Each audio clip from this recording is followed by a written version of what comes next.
حدیث پاک آپ کو سناتا ہوں۔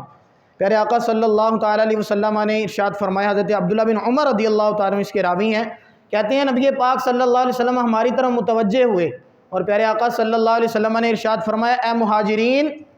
اگر تم 5 کاموں میں مبتلا ہو جاؤ گے تو تمہارا کیا حال ہوگا، اور میں اللہ سے پناہ مانگتا ہوں اس بات کی کہ تم ان 5 کاموں کے اندر مبتلا ہو جاؤ۔ پہلا کام، جب کسی قوم میں بے حیائی کے کام اعلانیہ طور پر ہونے لگ جاتے ہیں، بے حیائی کے کام اعلانیہ طور پر ہونے لگ جاتے ہیں تو ان میں طاعون کی بیماری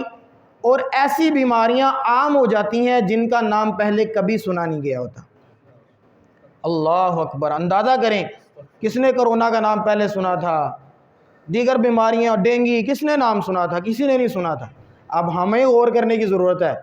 ہمیں کتنا بدلنا ہے، ہمیں کتنا اچھا ہونا ہے۔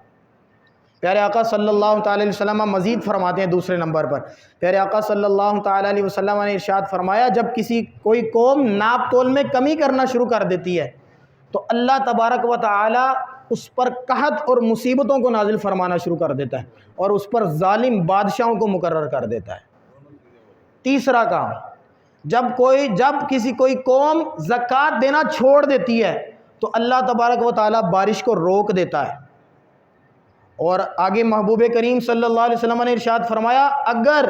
زمین پر چوپائے نہ ہوتے تو آسمان سے ایک قطرہ بھی پانی کا نازل نہ ہوتا، ایک قطرہ بھی آسمان سے پانی کا نازل نہ ہوتا۔ چوتھی چیز، پیارے آقا صلی اللہ تعالی علیہ وسلم نے فرمایا، جب اللہ اس کے رسول کے عہد کو توڑیں گے لوگ، جب اللہ اور اس کے رسول کے عہد کو توڑا جائے گا لوگوں میں تو اللہ تبارک و تعالی ان پر دشمن قوموں کو مسلط کر دے گا جو ان کے مال اور اسباب سب کچھ لوٹ کر لے جائیں گے۔ 5واں کام، جب حکمران لوگ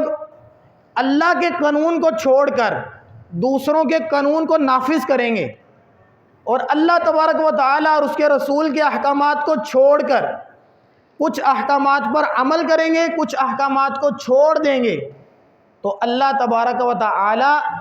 جب ایسا کام ہونے لگ جائے گا تو ایسے لوگوں پر ذلت اور رسوائی کیا ہو جائے گی، ان کا مقدر بن جائے گی۔ تو اب آپ اندازہ کریں گے 5 کام ہمارے درمیان نہیں پائے جا رہے